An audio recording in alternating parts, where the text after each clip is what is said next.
Como uma dança, o pavilhão passeia entre o movimento e a pausa. De forma pura e harmônica, a rampa guia ao piso superior, adentro as exposições que se organizam de forma a percorrer para os outros ambientes, passando pelas belezas e peculiaridades brasileiras. Uma sucessão de perspectivas. As formações rochosas, as pinturas, a música, as danças, o café, a Amazônia se reúnem finalmente em uma praça. O frescor de um espaço de convivência aberto e convidativo, a partir dos pilotis e da porosidade da fachada. Oscar Niemeyer e Lúcio Costa constroem de forma sensual e plástica o retrato da arquitetura brasileira, a captura de uma vida bucólica, pitoresca e bela. Uma interpretação da casa brasileira, das origens da morada indígena, de forma leve e convidativa ao interior, ao comum, a Domus Romana, a praça central, o jardim brasileiro.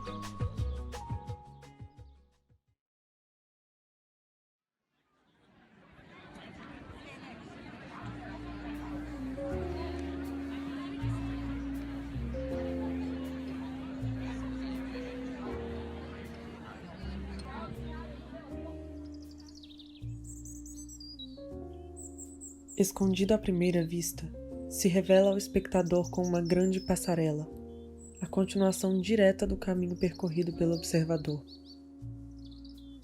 O percurso deságua em uma rampa com sinuosas curvas, cobertas por um grande lightweight roof, a cobertura leve apoiada por 4 treliças metálicas, cuja curva simula aquela das rampas que conferem toda a esbeltez para a obra de Sérgio Bernardes.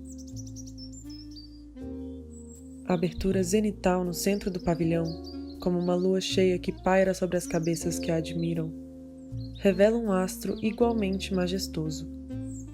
O balão vermelho, que remete aos balões de festa junina e flutua sobre a construção, mudando de altitude de acordo com as condições térmicas do dia. A caminhada guia gentilmente o espectador, primeiro pelos pavimentos superiores do pavilhão, aproximando-os dos níveis mais baixos do terreno à medida que se avança no percurso guiado, e revelando todo o esplendor de um jardim projetado por Roberto Burle Marx. Aqui, o espaço permite pausa. Permite que o espectador inspire um pouco do ar fresco da floresta brasileira e passeie brevemente pelas ruas da recém-construída capital do Brasil, tema da exposição. Um verdadeiro refúgio, esperando apenas que o olhar curioso leve mais observadores deslumbrados pelo tapete vermelho do pavilhão do Brasil.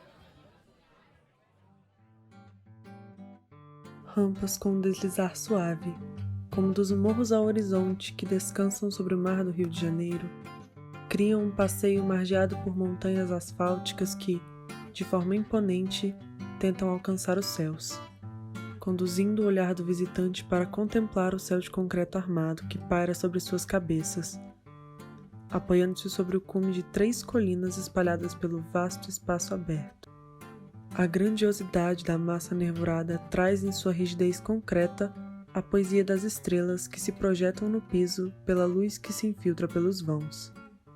Um baile de luz e sombra acontece sob o grande vão, orquestrado pelo caminho do sol, sugerindo a quem passa por ali desfrutar de um momento de apreciação e introspecção. À vista, um único pilar exposto, formado pela intersecção de 2 arcos cruzados, que faz com que a fundação amarre o céu concretado ao chão de estrelas, mantendo um passeio público que atravessa sem portas o pavilhão projetado por Paulo Mendes da Rocha, convidando o visitante a entrar na Casa Popular Brasileira em Osaka. Cada ângulo e cada encontro das interfaces presenteiam o caminhante com um olhar sensível para os contornos das cidades brasileiras.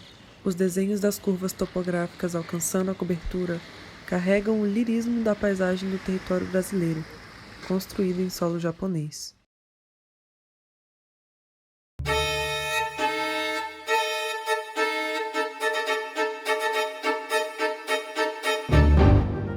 A exposição de Nova York fomenta um ideário de se criar, a partir da composição arquitetônica e artística, o atestamento da grandiosidade dos países, a partir do grau do renome que esses podem adquirir a partir da exposição.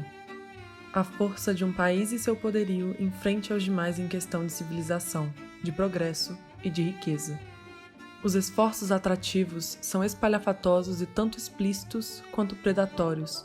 O uso de obras de arte e produções exploratórias da mão de obra, além da fauna e flora brasileira, o arroz, o açúcar, o óleo de babaçu, cacau, a madeira, as aves amazônicas, as vitórias régias, dentre outras, são exportadas de seu local de origem para servirem de exposição a uma elite mundial como objeto decorativo de exacerbado apelo a um ego nacional.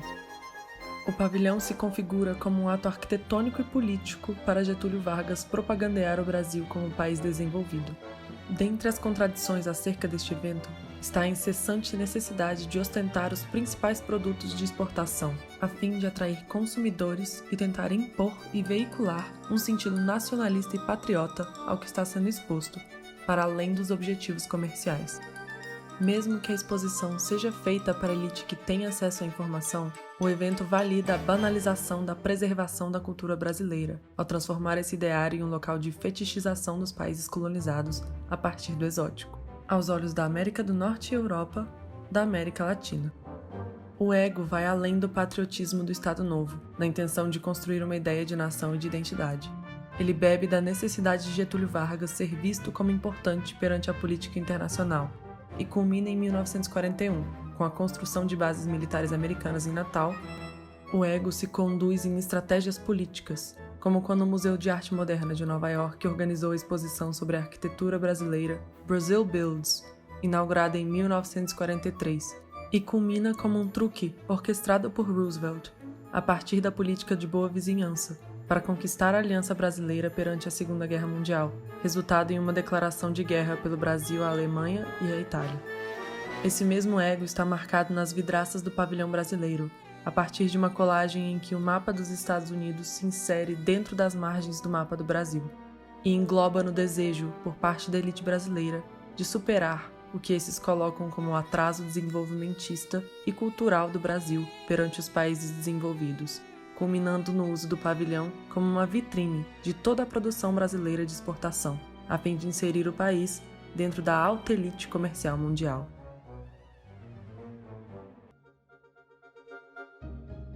Apoiada nas fundações das exposições anteriores, a Feira Mundial de Bruxelas se propulsiona nas costas de cerca de 15 mil trabalhadores, cujas mãos são responsáveis por erguer o grande símbolo da exposição, o Atomium, suposto ícone do progresso, da ciência e da paz.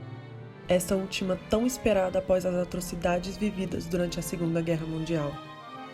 A cada esquina, um novo monumento, uma nova pretensiosa tentativa das nações de reafirmar seu lugar como potência mundial, por meio de um discurso de conciliação entre aliados e inimigos, proclamado frente a uma elite despreocupada, que contenta-se em gradativamente distanciar-se de uma das maiores catástrofes mundiais, em prol da comercialização de um sonho, naquele momento muito distante.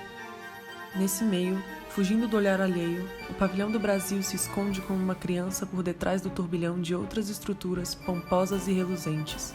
Seu balão vermelho flutuando à deriva no mar de esquadrias de vidro e pórticos metálicos. Ao que tudo indica, o foco das atenções do país também estava em outro lugar, a tão aguardada construção da capital do Brasil, e bem distante das exposições mundiais. Ainda assim, a insistência em vender ao público estrangeiro uma visão do Brasil como uma nação internacionalmente renomada, participativa das feiras mundiais e ainda relevante no cenário econômico e político, falou maior. e trouxe o projeto de Bernardes aos holofotes. É possível ver aqui a desvirtuação de certas atitudes e ideais que fundamentam o próprio conceito das feiras internacionais. A promoção extravagante do amor à pátria, a exposição exacerbada da bandeira brasileira, a mistificação e objetificação da fauna e flora do Brasil por meio do projeto de um dos maiores paisagistas do país, e a glorificação do legado brasileiro no cenário mundial pela exposição dedicada a Brasília, a cidade construída por muitos, porém idealizada para poucos. É por essa lente que percebe-se que o Pavilhão do Brasil foi, como todos os demais monumentos das exposições internacionais, uma casca grandiosa, que em seu interior abriga uma infinidade de contradições, que correm fundo em suas veias e acabam por manchar todo o resto.